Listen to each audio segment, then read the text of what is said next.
ये कहानी उस दौर की है जब जमाना तख्तों और ताजों का नहीं था, बल्कि अल्लाह के खौफ, सजदे की रौनक और सच्चाई की चादर में लिपटा हुआ एक पाक दौर था, जहां रेगिस्तान की तपती रेत में भी लोगों के दिलों में ईमान की ठंडक बसती थी और जबानों पर या रब और हाथों में कलम और कुरान का नूर था। उसी दौर में एक पाक दिल बुजुर्ग हजरत मुहय्यिद्दीन रहते थे, जो कबीला बनी अली से तल्लुक रखते थे। वो एक सीधा सादा मगर बेहद इज्जतदार खानदान से थे। उनका घर खजूर के दरख्तों के साए में बना हुआ मिट्टी का एक छोटा सा मकान था, लेकिन रूहानी कीमत में वो किसी महल से कम न था। उनके साथ उनकी बीवी जुबैदा भी रहती थीं, जिनकी पूरे कबीले में सादगी, शराफत और सब्र की मिसालें दी जाती थीं, और पूरे कबीले में उनकी दुआओं और पाक दामनी के किस्से मशहूर थे। इनकी शादी के कई अय्याम बीत चुके थे और इनका दामन औलाद की मोहब्बत से खाली रहा। कुछ इसी तरह साल दर साल बीतते गए, लेकिन उनके आंगन में किसी बच्चे की आवाज तक न गूंजी। इनका हर नमाज, हर सजदा, हर रोजा एक ही इल्तिजा के साथ मुकम्मल होता, या रब हमें औलाद अता फरमा जो नेक हो, मुत्तकी हो और हमारे लिए सुकून का बाइस बने। कई साल दुआ और इल्तिजा में बीत चुके थे, लेकिन इनका घर औलाद की रोशनी से रोशन न हुआ। एक साल जब मुहय्यिद्दीन हज पर गए तो उन्होंने काबा के सामने खड़े होकर झमझम के पानी से वुजू किया। उनका दिल कांप रहा था, आंखों से अश्क बह रहे थे, और फिर वो लरजती आवाज में बोले, या अल्लाह, अब अगर तू औलाद नहीं देगा तो ये दिल रो रो कर ही तेरा नाम लेगा, मगर तू रहमान है, रहीम है, बस मुझे एक बेटा अता कर जो नेक और सालेह हो, जो मेरा नहीं बल्कि तेरा हो। मुहय्यिद्दीन जब हज से वापस लौटे तो जुबैदा बीबी की आंखों में एक अजीब सी चमक थी और घर में अजीब सी खुशबू थी, जैसे कोई दुआ आसमान से जमीन पर उतर आई हो। और फिर कुछ ही महीनों में इतनी दुआओं और इल्तिजाओं के बाद घर की वीरान चौखट पर अल्लाह की रहमत ने दस्तक दी और उनके घर में एक बेटा पैदा हुआ जो बेहद खूबसूरत और हसीन था। बेटे की पैदाइश की खुशी में मुहय्यिद्दीन ने पूरे कबीले में मिठाई बांटी और मस्जिद में शुक्राने की नमाजें अदा की गईं, और उन्होंने अपने बेटे का नाम जमहूर रखा। जब जुबैदा बीबी ने उसे पहली बार गोद में लिया तो उनकी आंखों से आंसू बह निकले।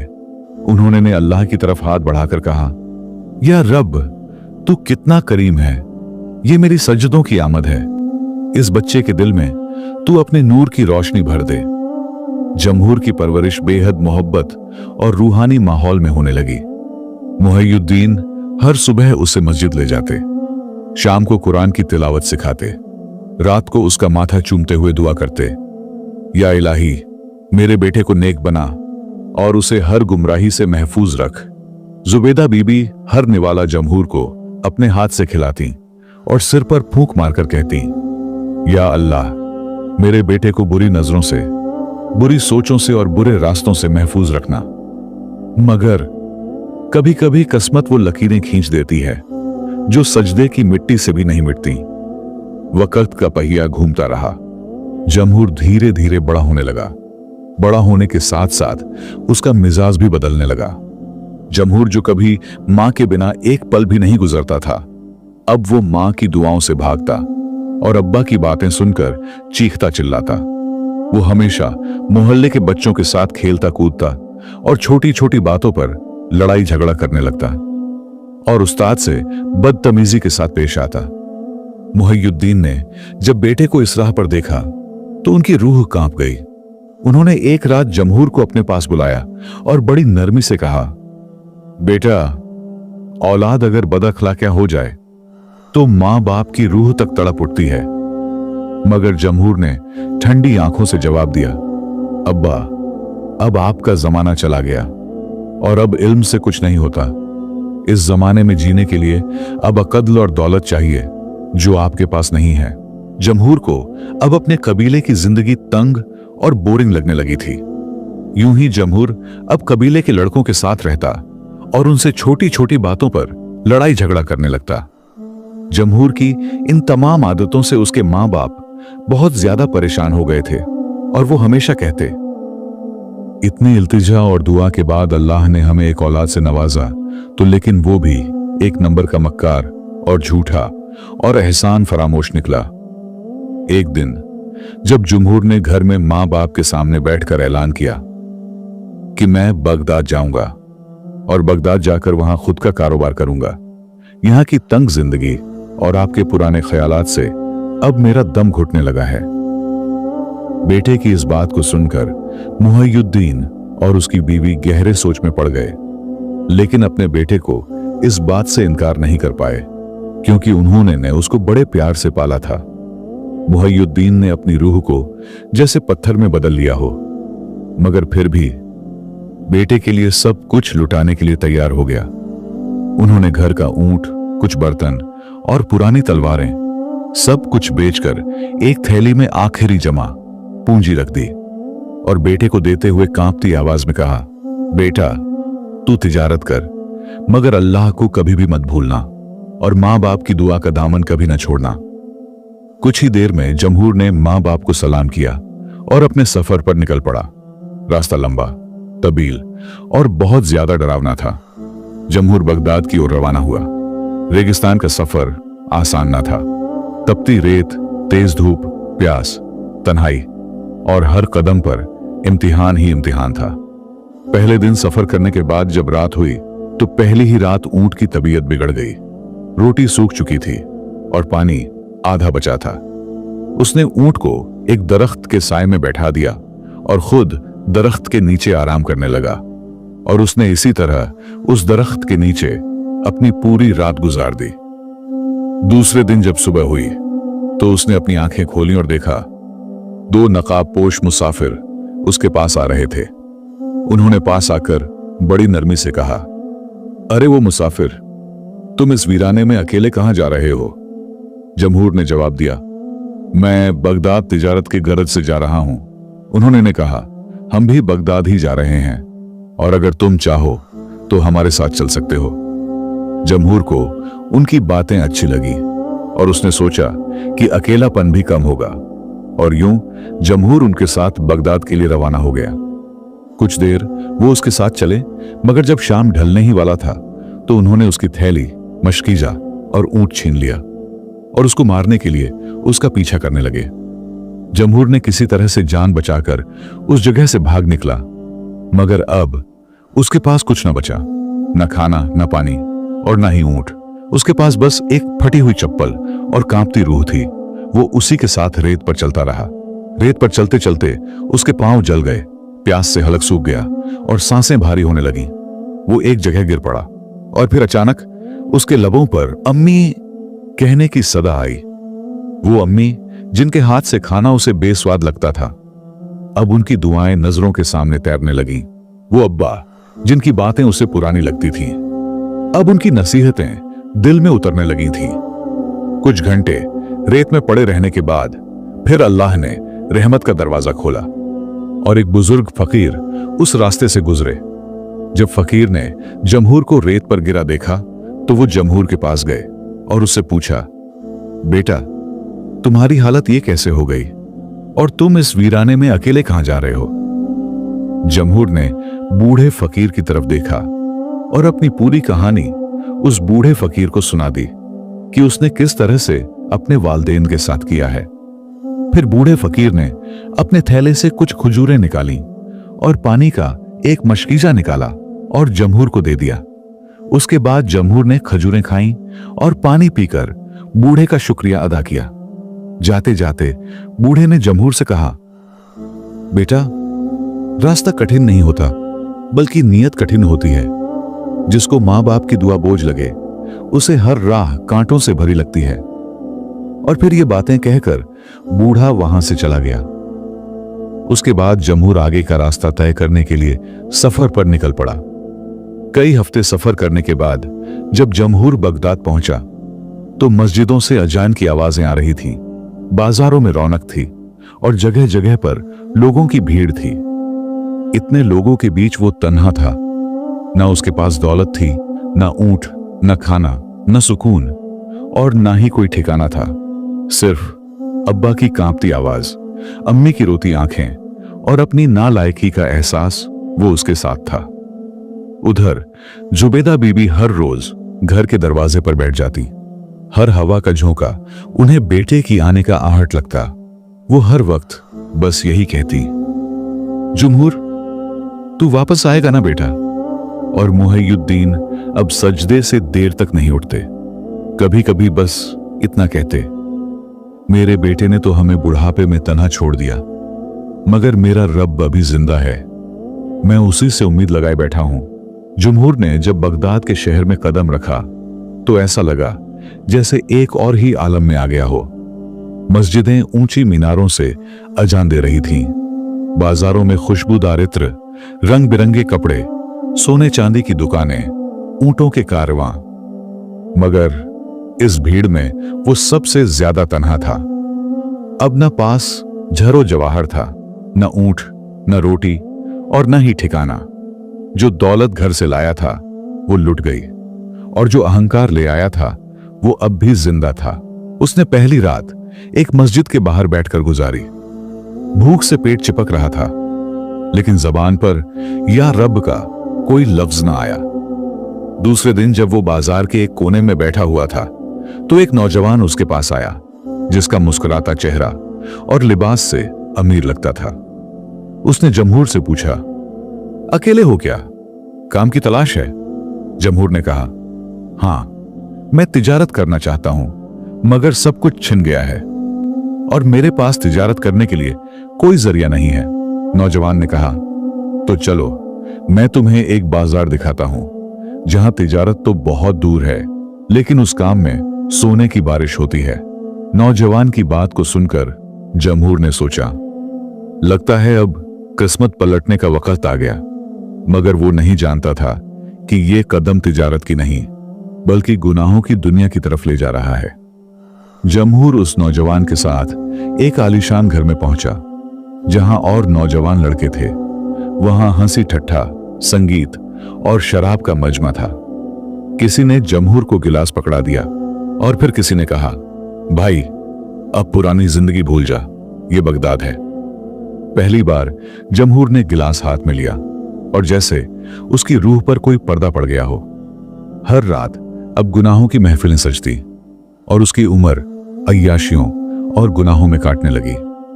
उसने उस गलत सोहबत में कुछ सीख लिया था कि बिना मेहनत के पैसे कैसे कमाए जाते हैं।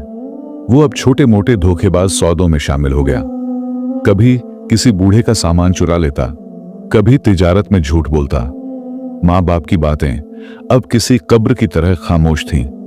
अब्बा की नसीहतें याद आती तो वो कहता, अब्बा, आपने तो मुझे फकीर बनाना चाहा था और अब मैं खुद अपना नसीब लिखूंगा। उधर गांव में जुबेदा बीबी हर सुबह घर बहारती, हर शाम चौखट पर बैठ जाती। उनका दिल कहता, आज आएगा, आज जरूर आएगा मेरा बेटा। लेकिन उनका इतंजार बस इतंजार ही रहता। हर रात वो बेटे का सिर अपनी गोद में रखने की तमन्ना लिए सो जाती, मगर हर सुबह सूनी गोद और भी सूनी हो जाती। वो हर वक्त बस यही दुआ करती, या रब, अगर मेरे बेटे ने मुझे भुला दिया है तो तू मेरी दुआओं को न भूल। मुहय्युद्दीन अब पहले से ज्यादा सजदों में रहने लगे थे। उनका जिस्म कमजोर होता जा रहा था, मगर दिल में उम्मीद का दिया जलता था। हर नमाज के बाद वो एक ही इल्तिजा करते, या रब, मेरी औलाद को हिदायत दे। अगर तूने उसे दुनिया दी है तो अब उसकी रूह भी लौटा दे। एक दिन जमहूर एक बड़ा सौदा करने निकला। एक अमीर सौदागर को नकली जवाहरात बेचना था। सब कुछ तय था, मगर ऐन वक्त पर वो पकड़ा गया। सौदागर ने हल्ला मचा दिया। बाजार में भीड़ जमा हो गई। लोगों ने जमहूर को पकड़ लिया, मार मार कर अधमरा कर दिया। किसी ने कहा, ये तो धोखेबाज है। किसी ने कहा, ये गरीबों को लूटता है। और किसी ने उसके मुंह पर थूक दिया। खून से लथपथ, जख्मी और तन्हा जमहूर किसी तरह एक मस्जिद तक पहुंच गया और वहां दरवाजे पर गिर पड़ा। उसके बाद मस्जिद से एक बूढ़ा इमाम बाहर निकला। उसने कहा, ऐ बेटे, क्या हुआ तुझे? जमहूर ने पहली बार रुआंसी आवाज में कहा, मुझे मेरी गलतियों का सिला मिला है। मुझे मेरी मां की आंखों के आंसू खींच लाए हैं। मैं अब्बा की सजदों को रौंद कर भागा था। उसके बाद जमहूर को मस्जिद में 2 दिन पनाह मिली। हर रात वो वहीं बैठा रहता, न नमाज पढ़ता न दुआ करता, बस आंसू बहाता। उसका पहली बार दिल टूटा था। शहर मिला मगर सुकून ना मिला, दोस्त मिले मगर मुफलिसी में छोड़ गए, दौलत आई मगर अल्लाह का नूर जाता रहा। तीसरे दिन इमाम ने उसे एक खत दिया और कहा, यह किसी बूढ़े शख्स ने यहां छोड़ा था, शायद वो तेरे वालिद हों। कांपते हाथों से जमहूर ने खत खोला। जुबैदा बीबी की लिखाई में चंद अल्फाज थे। बेटा जमहूर, अगर तू भूखा हो तो मेरा दिल तोड़ कर खा ले, मगर अपने अब्बा की सजदों को मत लुटा। वापस आ जा बेटा, दरवाजा आज भी खुला है तेरे लिए। गुनाहों में डूबा बेटा अब आंसुओं में भीग रहा है। मां के खत ने उसकी रूह को चीर दिया है और अब शायद उसके दिल में पहली बार तौबा की लौ जली थी। बगदाद की एक मस्जिद का कोने में जमहूर चुपचाप बैठा था, सर झुकाकर। आंखों में पछतावे की आग थी। दिल ऐसा कांप रहा था जैसे कोई चोर पकड़ा गया हो, मगर इस बार चोरी दौलत की नहीं, मां बाप की मोहब्बत की थी। उसने खत को फिर से खोला। अम्मी की लिखाई में जो लफ्ज थे अब रगों पर भी उतर चुके थे। बेटा जमहूर, अगर तू भूखा हो तो मेरा दिल तोड़कर खा ले, मगर अपने अब्बा की सजदों को मत लुटा। उसने आंखें बंद कर लीं और फिर कई सालों बाद पहली बार एक सजदा किया। माथा जमीन पर रखा और कहा, या अल्लाह, तुझसे कभी कुछ मांगा था तो तूने बख्श दिया। आज मैं कुछ नहीं मांगता, बस अपनी मां की गोद लौटा दे और अब्बा की आंखों से शर्म का पर्दा हटा दे। गांव में जुबैदा बीबी का चेहरा अब झुर्रियों से भर गया था। कभी दरवाजे के बाहर बैठती, कभी सजदे में सिर रखकर कहती, या रब, अगर मेरा बेटा मर गया है तो मुझे भी उठा ले, और अगर जिंदा है तो उसे माफ कर दे। उनकी आंखों की रोशनी अब कम हो चुकी थी, मगर दिल की रोशनी अब भी जली हुई थी। वो हर आहट पर जमहूर का नाम लेती। मुहय्युद्दीन अब और भी कमजोर हो गए थे। सज्जदों में लंबा वक्त बिताने लगे। रातों में नींद नहीं आती तो कुरान पढ़ते और रोते। कभी कहते, या रब, मैंने बेटे की मोहब्बत में तुझसे शिकवा कर डाला, मगर अब सिर्फ तुझसे उम्मीद है, तू बख्श दे उसे। जमहूर ने बगदाद छोड़ दिया। अब उसके पास कोई सामान नहीं था, न ऊंट, न खाना, न पैसा, सिर्फ एक टहनी जो चलने के लिए सहारा बनी। हर कदम पर वो जमीन को देखता और सोचता, यही रास्ता मैंने घमंड में चला था, अब शर्म में चल रहा हूं। रात को खुले आसमान के नीचे सोता, दोपहर में सूरज की तपिश से जलता। कभी कोई मुसाफिर खजूर दे देता, कभी पानी, और हर बार वो एक ही दुआ करता, या अल्लाह, इस बार मेरी मां के हाथ को चूमने की मोहलत दे दे। कई दिन सफर करने के बाद एक सुबह सूरज की किरणों में जब उसका गांव सामने आया तो उसकी आंखें भर आईं। वही पुराने खजूर के दरख्त, वही मिट्टी का रास्ता, वही मस्जिद की अजान। उसने अपने कदम तेज कर दिए। दिल कह रहा था, बस अब और मत रो, मां को सीने से लगा ले। जब जमहूर अपने घर पहुंचा तो दरवाजे पर वही पुरानी चौखट, और वहां बैठी थी अम्मी जुबैदा बीबी, सिर झुका हुआ, आंखें बंद, शायद किसी ख्वाब में थी। जमहूर चुपचाप उनके सामने आ खड़ा हुआ। उसने धीमी आवाज में कहा, अम्मी। जुबैदा बीबी कांप गईं। पहले तो कुछ समझ ना आया, फिर जब जमहूर ने उनका हाथ थामा और आंसू गिरने लगे तो उन्होंने उसकी पेशानी चूम ली और बस कहा, तू आ गया बेटा, अब चाहे मौत भी आ जाए, मेरी रूह अब सुकून में जाएगी। घर के अंदर मुहय्युद्दीन सजदे में थे। जमहूर ने कमरे में कदम रखा और कहा, अब्बा। मुहय्युद्दीन उठे नहीं। वो कहता रहा, अब्बा, मैंने गुनाह किए, आपको रुलाया, आपके सजदे तोड़े, अल्लाह को भुलाया, मगर अब लौट आया हूं, माफ कर दीजिए। और तभी मुहय्युद्दीन ने सजदे से सर उठाया। आंखों से आंसू बह रहे थे, मगर होठों पर मुस्कुराहट थी। उन्होंने कहा, मैं उसी सजदे में था जिसमें तेरे लिए दुआ मांगता था, और देखो, रब ने उसी सजदे में तुझे लौटा दिया। इस कहानी में छुपा सबक सिर्फ एक बेटे की गुमराही नहीं, बल्कि माँ बाप की बेपनाह मोहब्बत, अल्लाह की रहमत और तौबा की ताकत का गहरा पैगाम है। हमें इस कहानी से यह सीख मिलती है कि जब औलाद माँ बाप की बातों को पुराना समझकर उन्हें छोड़ देती है, तो वो सिर्फ घर नहीं छोड़ती, बल्कि वो बरकत, दुआ और सुकून भी खो देती है। जुमहूर की तरह जब इंसान घमंड में अंधा हो जाता है, तो वो माँ की दुआ और बाप की छाया जैसी सबसे कीमती चीजें खो बैठता है। मगर अल्लाह की रहमत दरवाजे बंद नहीं करती। जब एक गुनाहगार दिल से तौबा करता है, तो अल्लाह उसे न सिर्फ माफ करता है, बल्कि उसे माँ की गोद और बाप की बाहों में वापस भेज देता है। इस कहानी से हमें यह भी एहसास होता है कि माँ बाप का दिल पत्थर नहीं, बल्कि सजदा करने वाली जमीन होता है, जहां गिरकर भी इंसान उठ सकता है। जिनके माँ बाप जिंदा हैं, वो उन्हें अल्लाह की नेमत समझे, और जिनसे दूर हैं, वो लौट आने का रास्ता तलाशें, क्योंकि माँ बाप कभी नाराज नहीं रहते, बस इंतजार करते हैं